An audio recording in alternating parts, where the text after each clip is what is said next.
You've heard it all your life, and not just from your mother, although you probably did hear it from your mother. You have such a great voice. Did you ever think of doing voiceover? Let's demystify this fun, flexible industry here on the VoiceOver Pod with Justine Reese, brought to you by Suchavoice. I'm Justine, and I'll be your host for the next 30 minutes or so, where we will talk to people that have sat in your shoes and then became successful in the voiceover industry. We'll talk to people who hire voiceover talent. We'll talk about recording, sound, auditioning, casting. We're going to share some stories, we're going to share some secrets, and then, who knows, you may be my next guest.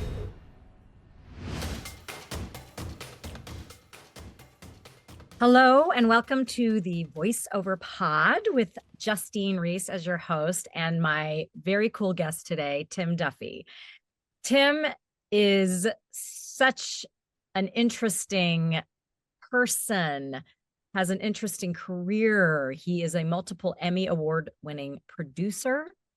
He is a mindfulness teacher and coach, which I think is such an awesome combination. And we want to hear all the things, all the history behind how that journey got you to where you are now. And how does it relate to the voice and voices of humanity? But certainly we want to hear about your experience in the casting role, in the producer role, why certain things caught your attention. So we're going to start the conversation off. Thank you so much for being here, Tim. Thank you for having me. Yes. Lovely to see you, my friend, I especially. know, and I love that it's you, my friend. One of the things that's really nice about the live world that went virtual is allowed us to meet a lot of different people, although you and I actually did meet first, I think, through social media and then in person.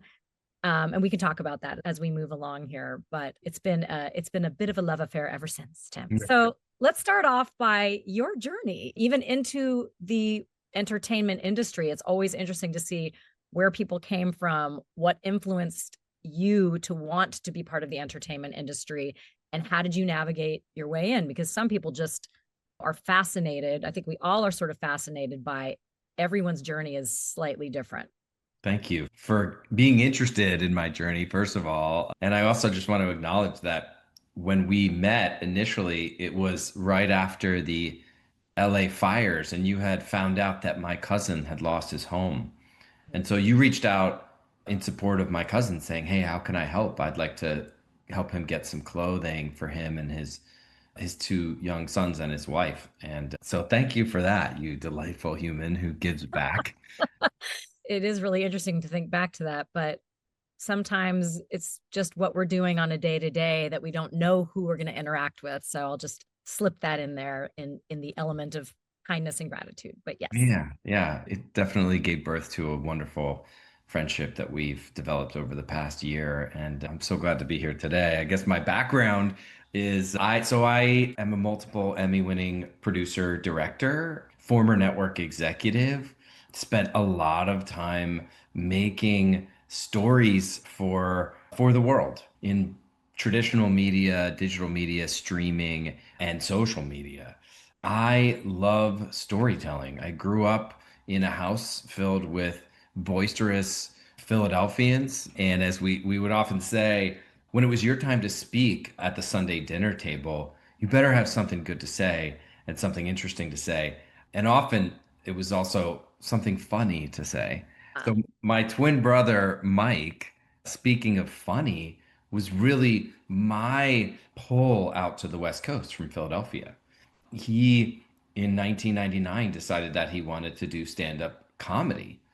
And we were all like, wait, what? That's like a thing? You can move out. First of all, you can move outside of Philadelphia. That's amazing. Secondly, you can move to Los Angeles and try your hand at doing stand-up comedy. And Mike was like, yeah, I can do that. So I was hanging back in Philly in the cold.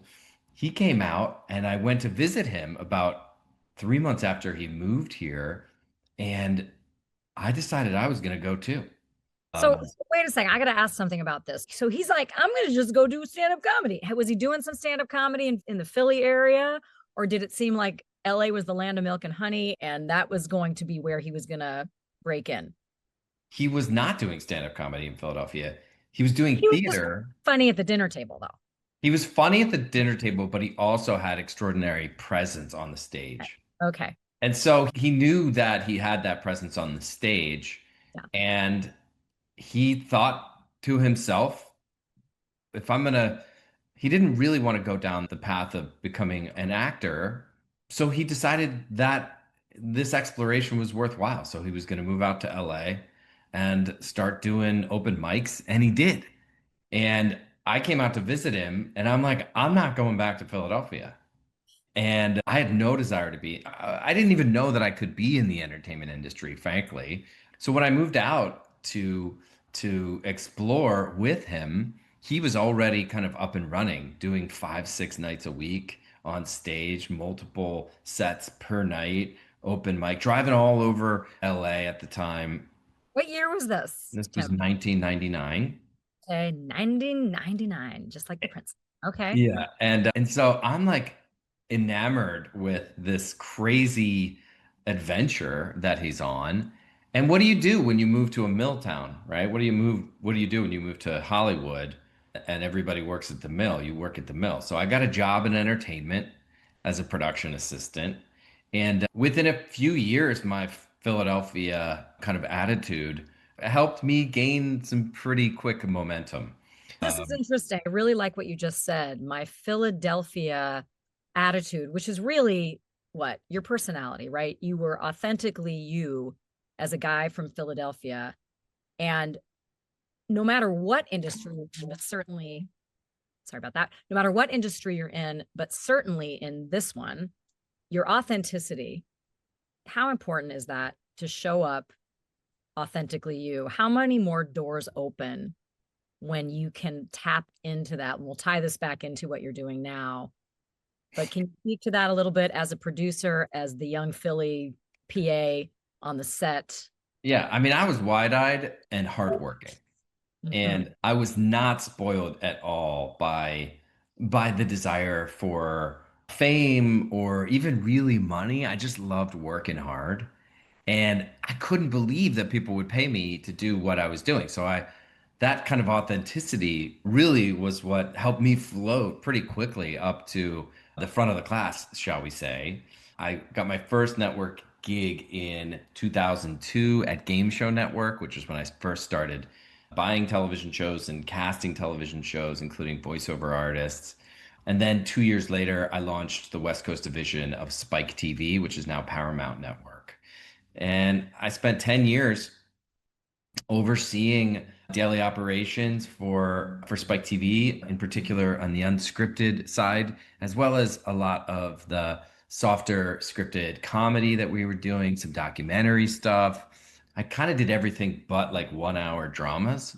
But my job was to figure out how to buy stories that will scale. Back then, we didn't really have the data capture, not even close to the data capture that we have today to understand and iterate pretty quickly about like this works, so let's try this thing that's just adjacent to it. Back then, it was like, what's your gut tell you? And really, so often that you're coming back around to that sense of authenticity. We seek authenticity. Human beings want authenticity. Whether or not we get into the AI of it or not in this conversation, especially with regard to AI performance We and can tap voiceover in. I performance. mean, most of our conversations, it's very funny how no matter almost who is sitting on the other side of this microphone, whether we're talking to a voiceover talent, we're talking to casting, we're talking to a producer, we're talking to almost anybody. I think at the core, especially now, the sense of connection that we get, whether it's just by hearing a voice, which is what I tell students, like if you can't show up, we can hear it, which is why we're not going to go deep in the rabbit hole of AI, but that's why I think AI is still short-sighted. And luckily, a lot of producers and commercial casting people, but more the agent, I'm sorry, the clients themselves, I think are starting to realize that uncanny valley that you're repelling your audience right now if you use AI because you're not authentic, you're not drawing them in. And so how did that play out in this buildup of all these different things that you were doing? Did you feel like, and of course it's different now, we understand that. You mentioned how you have this research, we have research, you didn't have it then, so you got to be you did get to engage more with people. Do you think you were able to sell shows and buy shows more because of that? And how is that different now? I think that a big part of my career was spent connecting deeply with people very quickly. And as a buyer, you have to discern very quickly the degree to which the other side of the conversation is showing up with truth behind their voices, behind their performances, behind their pitch. It's this uncanny recognition thing that if you have it, you kind of have it. If you don't have it, you don't have it, you know? And I just happened to have it, and I still do. I can pick up on authenticity really quickly, but also I can help as a director and a producer, I can help those that I'm working with find that authenticity.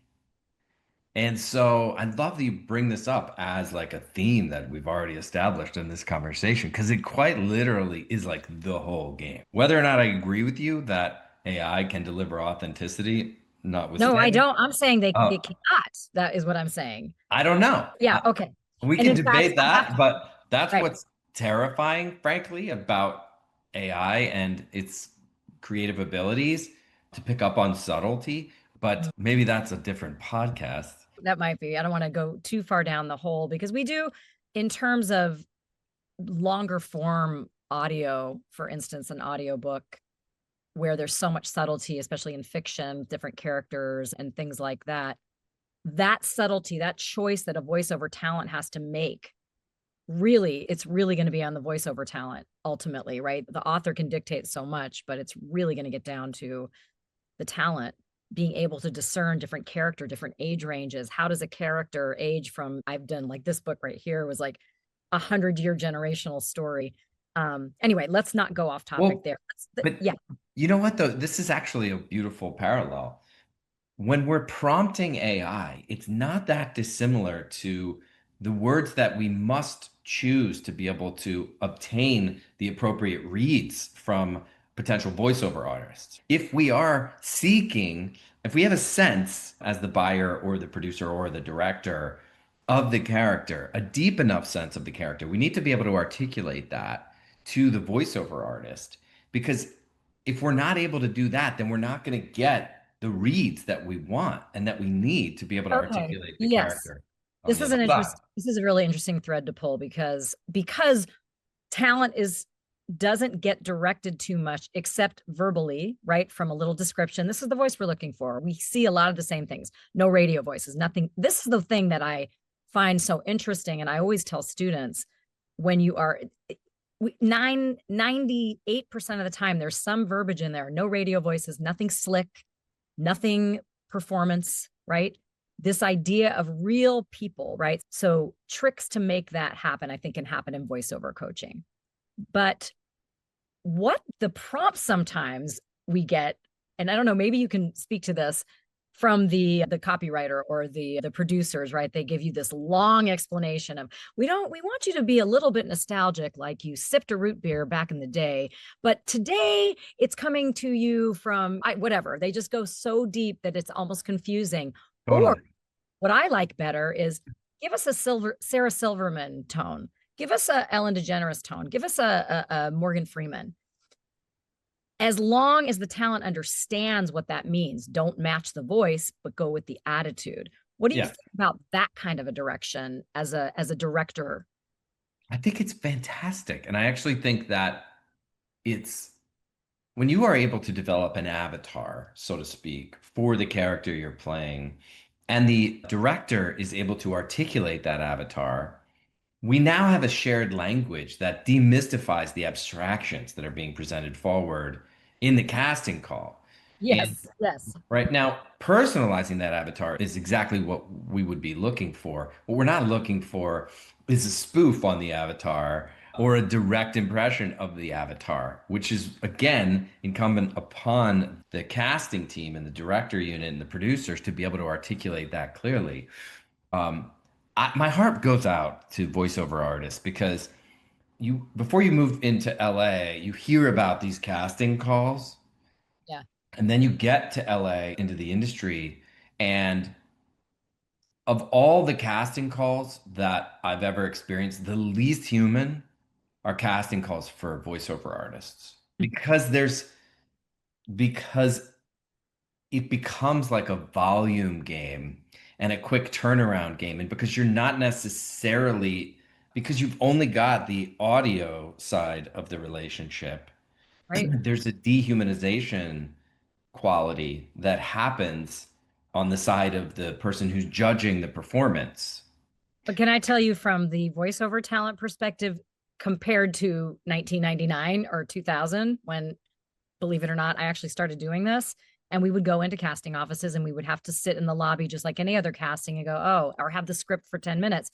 We don't really, what I tell students is don't even worry about it. Don't even think about it because you've zero control over it. So it allows you in a way more freedom to just send it and forget it. That is literally like a bumper sticker I tell for my students, like send it and forget it, because you might hear something, you might not, but your job is to have a great time doing it, enjoy doing it, because if you're not, it's going to show.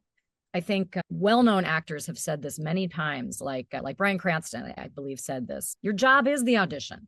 You got to treat that like the job. Don't wait to get the job to have a good time, right? It's not the paycheck. It's the thrill of doing it and the fun of doing it, especially for voiceover. I come in my booth. I do it when I feel like it. I might do it after the kids go to bed or early in the morning. It's up to me. I get to choose now. That was not the case. So the freedom within, although I see it's interesting because you're on the other side feeling these things, but really we don't have to deal with your feelings about Yeah, that. good point. It's a really good point. And it's nice, and it's not just LA, of course, anymore. Now we can look at a broader spectrum for voiceover, like training videos and how-tos and explainers and the massive amounts of streaming and dubbing and all these different kinds of things, which is cool. But just to really like that idea of put your best, go for the yes pile, and then move on, because it might not be that job.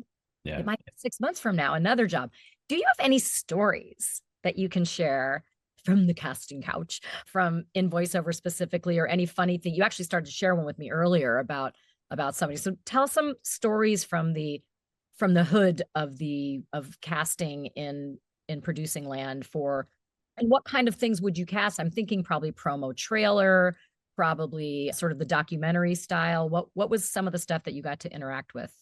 Yeah, I do have a great story for you before we get into it to address that question. The types of casting that I do and have done, it definitely is more long form than short form. I didn't do as much promo work, haven't done as much promo work in my time.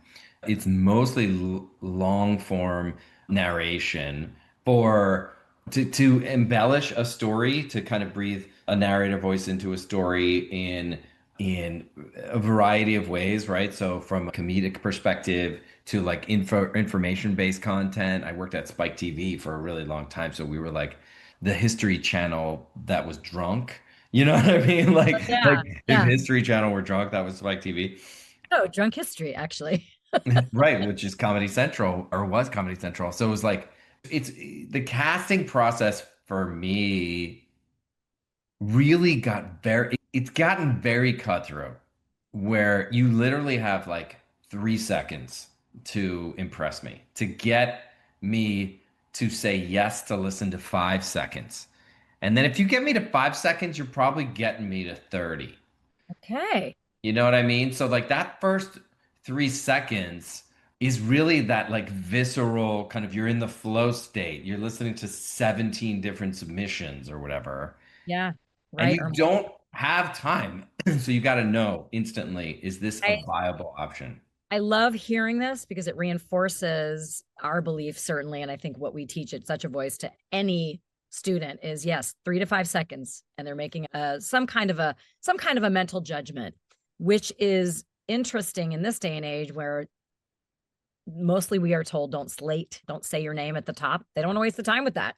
They don't have time to listen to your name. It better be on the file, though. You Yeah. better put your name on the file or they Yeah. will not know who you are. Yeah. And then we talk about some things, and I'm curious, I don't know if you can necessarily know what I mean here, but I often coach people to have some kind of a lead in verbal cues, not changing the script, but adding that, or that laughter, or people forget, like laughter's not, and it depends on what it is, right? I'm certainly not saying take a financial script and start laughing all over it, right? You have to be this is where coaching comes in. You have to know what's appropriate. But that little thing, do you think, you maybe never thought of this, but do you think that is an ear catching way when you come into, like, I'm thinking of a casting I did once for, there was like, it was a commercial for a bank and you could hear keys in the door. This was what the SFX said, keys in the door opens and kids are laughing. And the first line was, hear that. So instead of just coming in with hear that, I went, huh, hear that? What's Cool. that? What do you think about that? Does that grab attention? Just that one little something different? Yeah, I think it does. I also think so what you're talking about in that 3 to 5 seconds up top is how to convey as much dynamic range as possible while also giving the casting team what they need and what they ask for in a way that makes them go, like you just did. Huh? You want them to go, huh?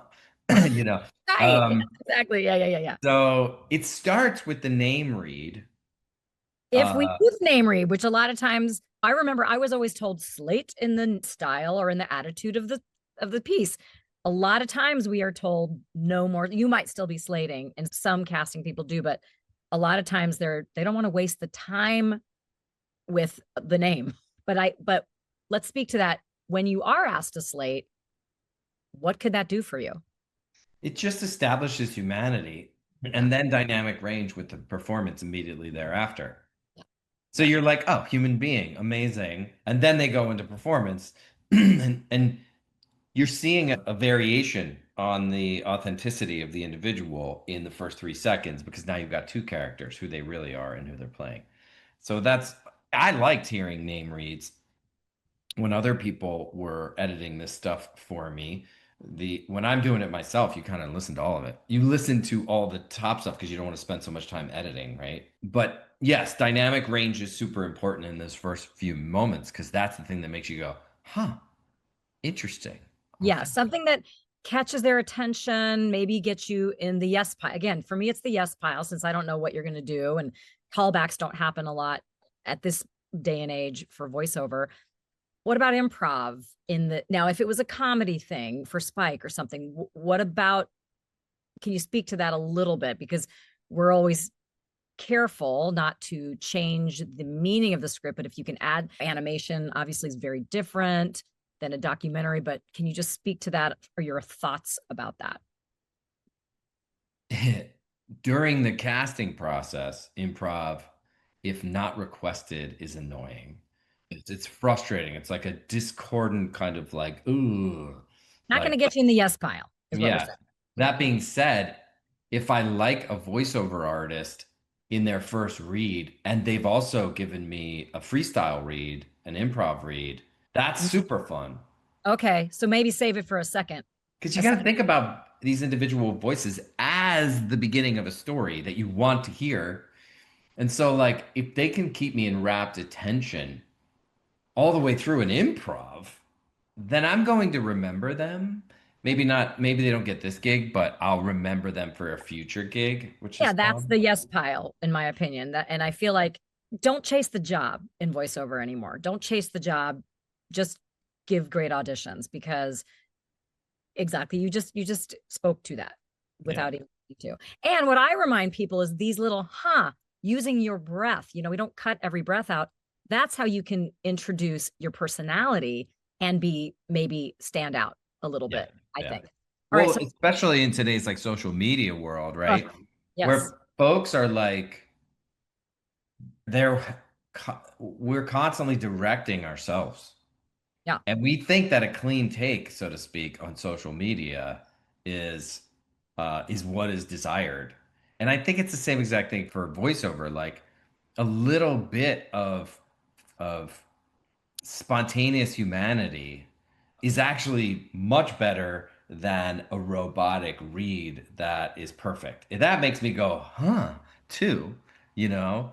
So yeah, and like even in like my own stuff, like when I post on social media like videos because I'm a meditation teacher as well, and I find that the videos that I dislike because they're less than perfect are the ones that other people like more to your authenticity note earlier.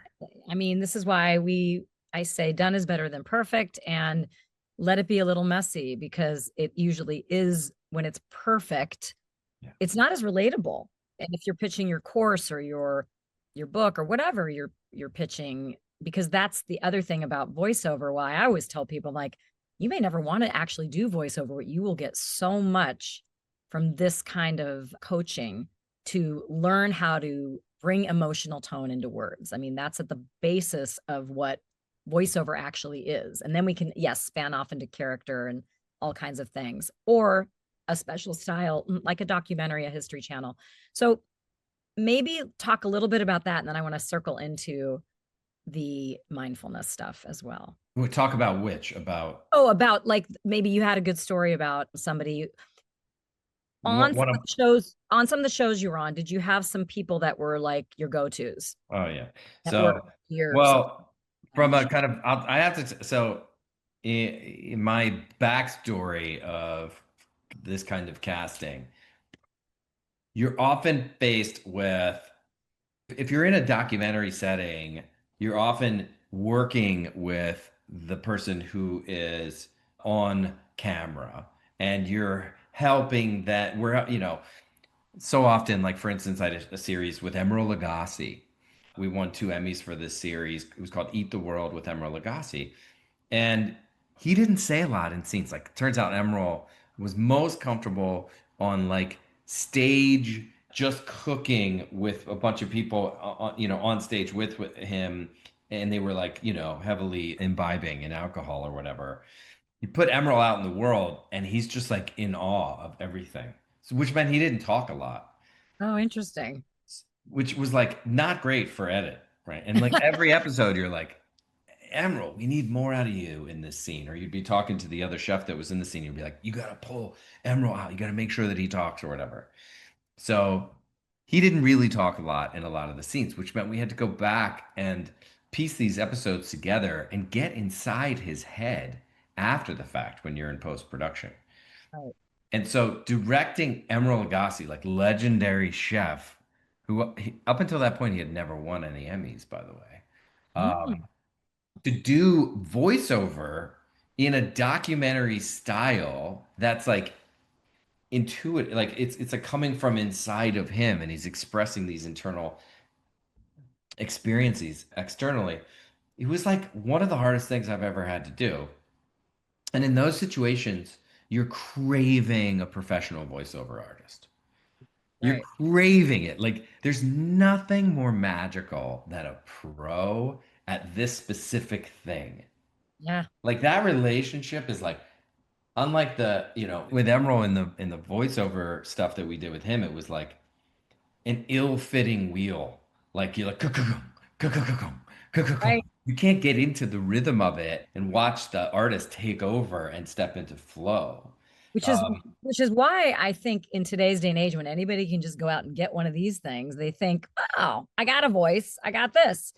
If you skip the coaching and the training, it will always show and you just won't work. That's that, a lot of, I always say, like, okay, this is great, this is like having, you got to fix the pipe, but if you don't have any tools to fix the pipe with and you're a plumber, that's, you're not going to be able to fix the pipe. So you got to be able to bring something to this. So I'm glad you brought that up, that even a seasoned TV pro still will struggle behind the microphone when needing to do his own voiceover. So what was the solution there? that's exactly right. The Yeah. solution was be patient, be very deliberate, and model the reads for him and the intonation of the reads, and just slog through it and make sure that you're getting the highest degree of authenticity you can while also having him enunciate and not trail off and understand which elements of the sentence need to be placed here in terms of emphasis and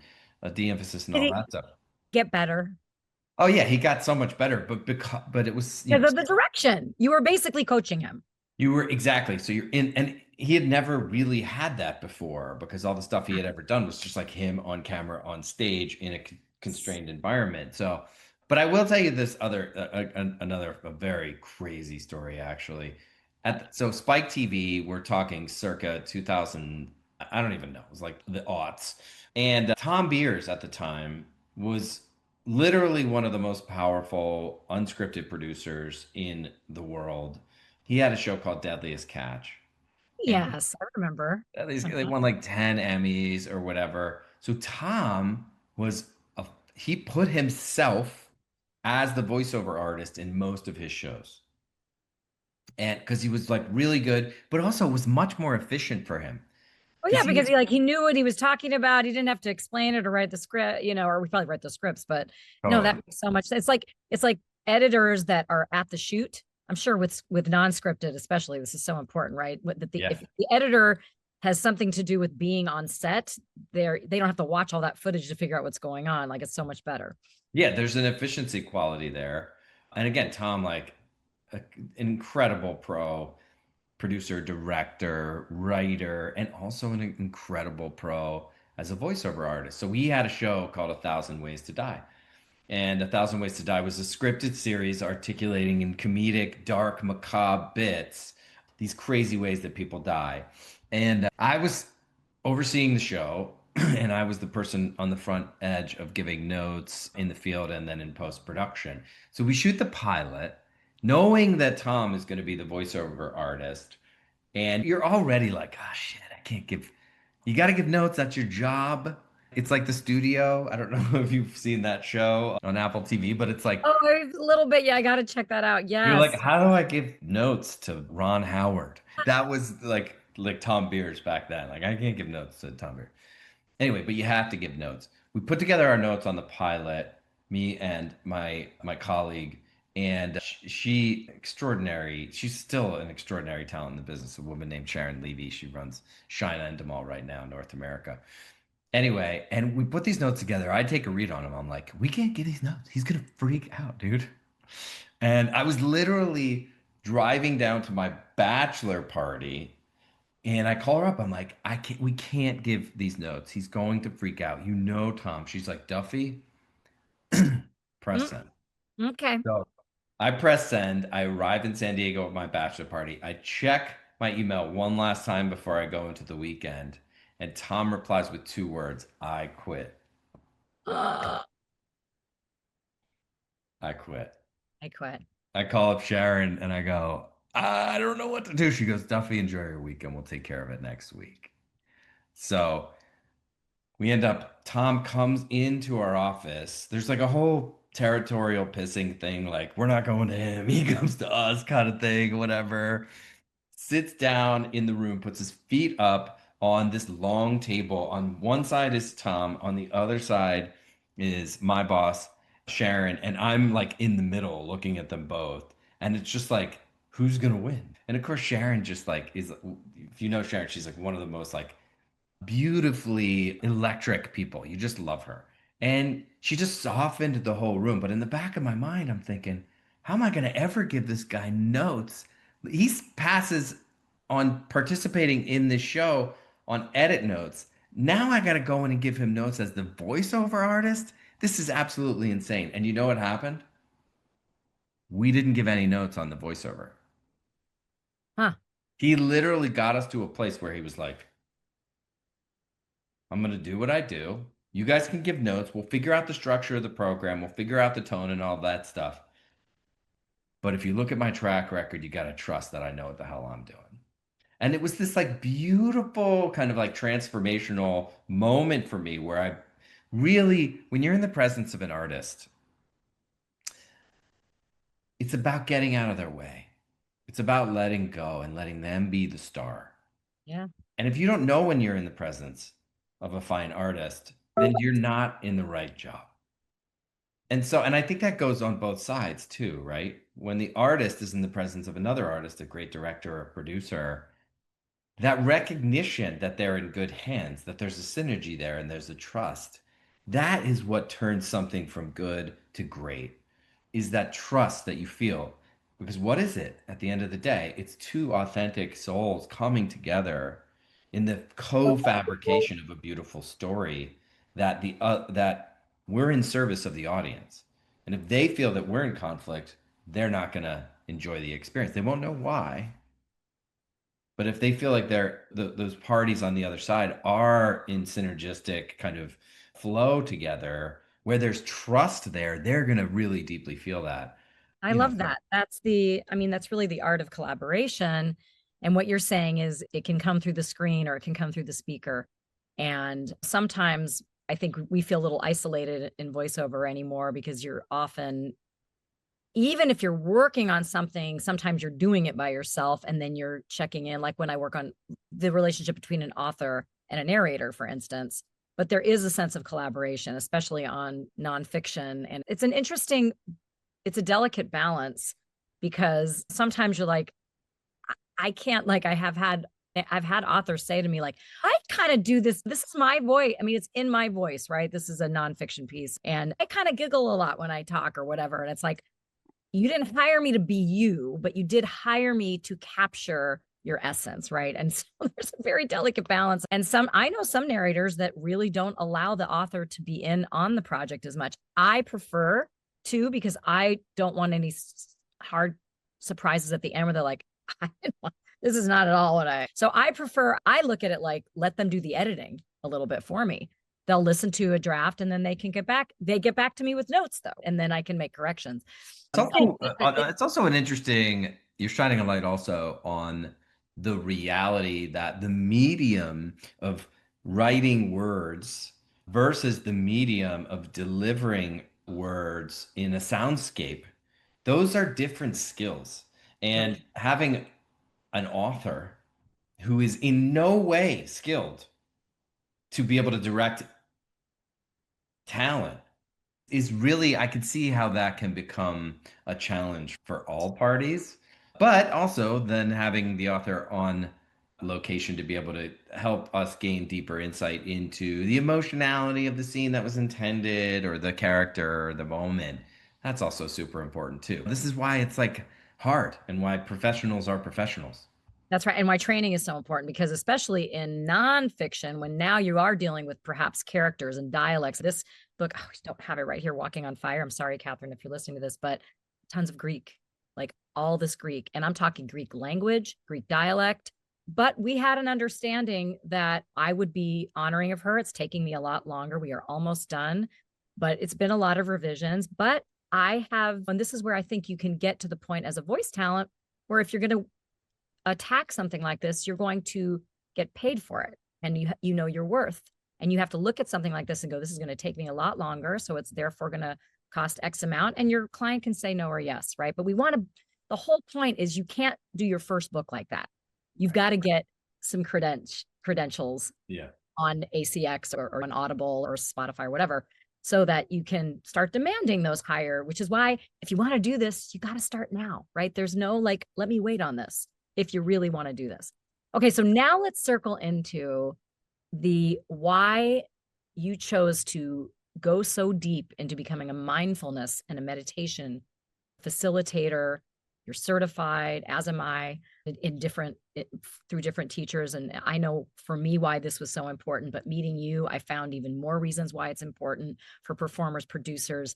And I know that you coach a lot in the industry with this additional piece. So talk about this. Why was this important to you, and how is it changing the talent production of the present day and into the future? Thank you for this question. So my old friend's anxiety and depression brought me to this practice long ago. My old friends, I love that. Like, they're characters in our stories, and they really are, right? We just don't often name them such. Well, we But have an adversarial relationship with them because we're taught, most of us are taught to grow up and be tough. And this often results in repression and a sense of self-loathing about the natural appearances of anxiety, of depression. It's normal and natural to have these companions in your life. What's abnormal and unnatural is hating yourself because of it. so it's this shame spiral, right? That we get into. Is that kind of where it's like, ugh, that's here. Why am I feeling that way? And now you're really like, you're actually not feeling it. You're not feeling the feeling. You're just getting angry at the feeling, trying to shove it away, Yeah. which is not leaving room for the joy. Is that Is that Yeah, the way that I like to think of it is like most of us are walking around the world in what could be considered zombie mode, where we're stuck in the land of thoughts and we're not even aware that we're thinking. And the thoughts are consuming more and more thoughts and they're insatiable. And Mm. especially in this distracted world where there's so many hooks that are constantly hooking us and pulling us up into the muddy sea of thinking and the thoughts, their job is to create more thoughts. We can think our way out of the problem. We're not even cognizant of this. This is something that I call zombie mode. And when I recognized that my own anxiety and depression were simply just constellations of physical sensations paired with these zombie mode ways of being in the world where I wasn't awake and alert to what was actually happening, I was just feeling like shit most of the time. Ah, When I began to recognize that fact through the power of learning how to meditate and getting a mindfulness teacher myself, it opened up a window into the second mode of being, which can be considered like the witness, the mindful witness, where you're not embedded in the thinking or the experience of the emotion that's arising and passing, but rather you can see it and notice it, that it's right over there. It's not who I am, it's just an appearance arising in my awareness. And you can imagine what can happen with a person because you're a practitioner yourself when they start to glean the power of being awake and aware to the arising and passing of these emotional states, they start to notice that they're all impermanent. There's nothing that arises in our awareness that can harm us permanently. And in fact, there's nothing that arises within our minds that is inherently harmful. These are just like clouds in the sky, as one of my teachers says, Joseph Goldstein. They're made of little more than nothing. And yet we create these invisible cages. So when I gleaned this for myself and started to deploy it in my own life, my entire career blew up. I won 2 Emmys, nominated for 9 Emmys, 5 James Beard Award nominations. this is so interesting. I don't think I knew that piece. So it was, you really can relate your own abundance to becoming more present, more aware. And the word that you actually planted in me, and then it got reinforced when I went on a recent retreat with Lauren Roche, is allowing. This sense of allowing, that instead of pushing away or not, often I think in meditation, the reason people say, I don't want to, I know you and I have talked about this. And I know when you teach, you always ask kind of the question, and I ask it too. What do you guys think about meditation? You usually get these myriad of answers. Yes, I do it every day. I had a woman say to me in a class recently, yeah, but I don't want to do it the way they want me to do it. And I was like, huh. And what is that? This idea that it has to be a certain thing, which also gets us into this. In meditation, we can go into a shame spot. I'm not doing it right. So I love this idea of the way that you teach it with more allowance. And what you said to me once, and I actually repeat it a lot, is I am allowed to have this feeling on and off for the rest of my life. Yeah, yeah. I'm so glad that you bring up that reference point in particular because really that is the control that we have. So, in relationship to that which is arising in our awareness, we have the choice of how we relate. If we're not awake and aware to that, to what is arising, it will hijack us and we get lost in zombie mode. So, the first kind of half step is the recognition of what is arising. The full step forward for complete and total liberation to drop us into flow. And this is an ambitious statement. I'm not saying that it's easy to do it and we can all just be in flow state. This is a practice, but the allowance itself, the dropping of resistance to that which is arising in the present moment, allows us to recognize that the way the space in the room holds the contents of the room, the contents of our minds, our emotional states, our thought patterns, they're being held in the space of mind. And we are more like the space in the room than we are the objects in the room. There's more space than there are objects, Hmm, right? And true. so this recognition allows us to dance really well in a flow state that isn't subject to the muddy churn of being lost in thought, but rather it's an awake awareness quality that allows you to, when you're directing the scene, be present with the scene, not hijacked by the fact that you got in a fight with your partner that morning.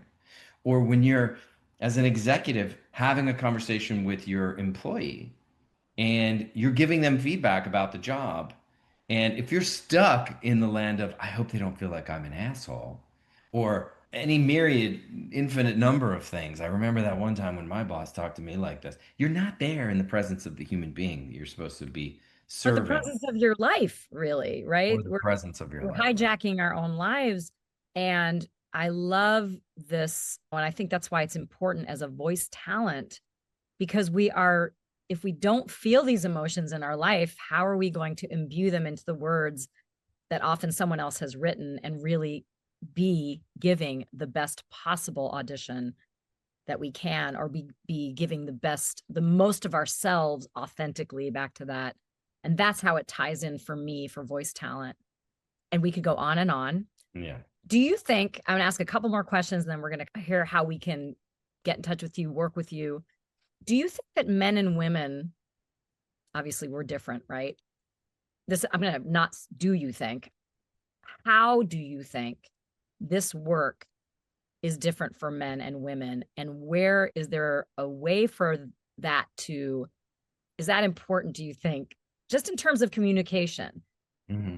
I have often said, if you don't ever book a voiceover job, you will never regret learning how to bring your emotions into your words, because you'll become a better communicator and more present and all of these Hmm. things. So, Well, mindfulness is not subject to gender. Human beings, when we speak and act to the benefit of self and other, we are living mindfully. And what I mean by this is we're awake and aware of the words that we're saying and the impact of those words on ourselves and the other. And another phrase that I like to use is compassionate accountability. One of my teachers, Mark Lesser, co-founder of the Search Inside Yourself lab at Google, mm, adopted this phrase, compassionate accountability. When we speak with compassionate accountability, we're speaking authentically and in a connection and collaboration with whomever we're speaking.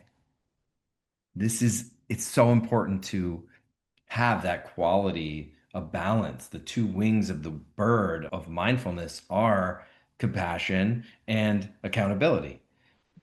Without those two wings in balance, we live a life that's lilting to the left. We're hyper emotional and we're not able to look at our bank account, or we're mm, too cold and we're not conscious or aware enough of the fact that our words are harming another being.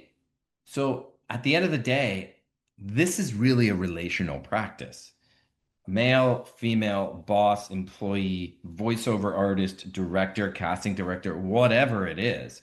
This framework of compassion and accountability that's delivered via mindfulness allows us not to become a better mindfulness person or a better Buddhist, but rather to become better at what we already are. yeah. So that's really what I'm talking about. And that's why mindfulness is so relevant to the craft of storytelling, Very, because you put the work in, you've developed the muscle memory to be able to stop second guessing yourself. But if you also are in a state of emotional upheaval, even though you're a super pro, then you're undermining all the work that you put in. So, like, how do we get into a flow state? How do we get into a state of maximum optimization in terms of performance?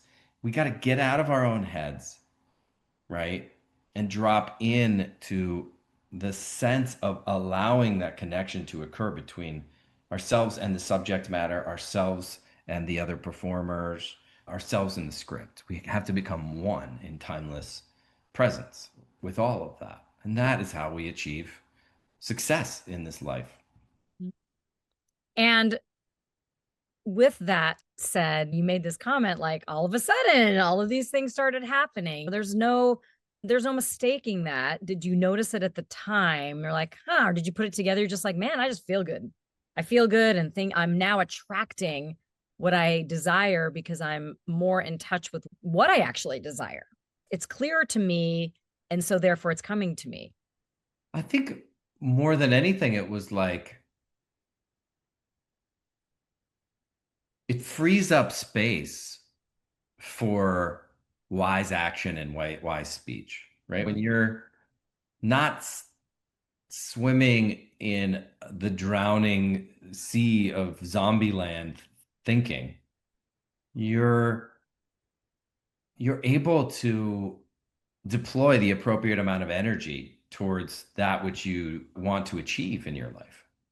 Yeah. So in some ways, it's really not a mystical thing at all. It's not like I know you're leading towards abundance or whatever, which I think abundance is really simply just opening up to the reality of cause and effect Mm-hmm. and our role in the creation of the world that we want to inhabit is entirely determined by how we relate to the arising and the passing of whatever's showing up in the present moment. Yes. I love it. Any last words for voice talent that are maybe budding voice talent, or words of wisdom for people in the industry? And how do we get in touch with you? My advice in general is if you feel aligned, then go, keep going.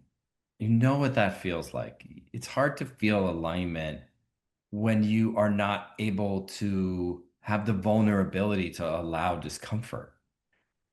And so we know when something's totally wrong, but it's hard to discern if something's totally wrong or we're just like uncomfortable with not being perfect at it. You know what I mean? Tap into that quality of alignment in your belly that you feel, that sense of excitement, even though it might only be 10%. And because you're in the beginning stages of developing out this skill set, check in with yourself. Are you aligned in this? Are you, because that alignment implies effort, compassionate accountability, right?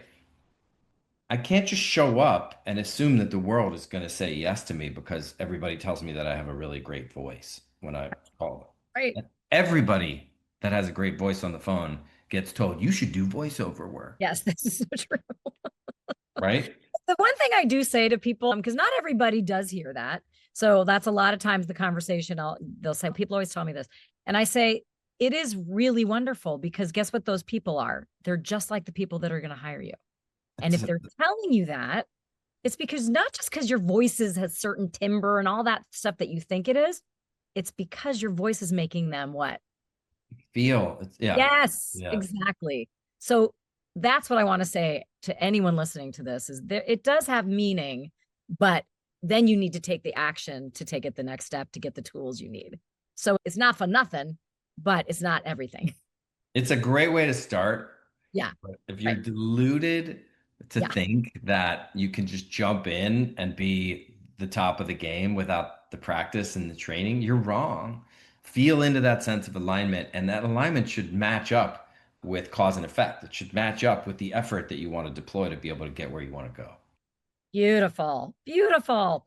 If people want to work with you and learn more about this, I know you do work virtually. Our audiences are everywhere. So how can we find you? And we'll put it all in the show Thank you. notes as well.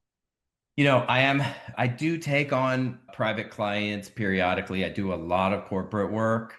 If you want me to come in and work with your business, you can check me out on LinkedIn at Tim Duffy. If you want to check me out, if you want to work with me in a one-on-one basis in a coaching scenario, learning how to meditate, using mindfulness as a tool to improve periods of transition in your life, if you're in a feeling of stuck place, if you want to learn more about Buddhism, you can check me out at Meditating with Duffy on Instagram, or you can Great. just email me, tim@timduffymeditation.com. That's tim@timduffymeditation.com. Feel free to reach out to me. I got you. Oh, and who knows, maybe we will launch something together at some point because you know how much I adore you and I adore working with you. And thanks for coming on the pod today. This has been really fun. Thanks for listening to the Such a Voice pod with Justine Reese and Tim Duffy. And we will see you next time. Thank you, my friend. If you want to learn more about what it takes to become a working voiceover actor, come to an intro class or schedule a voice evaluation with Justine. You can contact her at justinereese@suchavoice.com. That's JUSTINEREISS at suchavoice.com. Or check out our website at suchavoice.com. If you like the podcast, subscribe to this channel or leave a review. Thanks so much for listening, and we'll see you next time.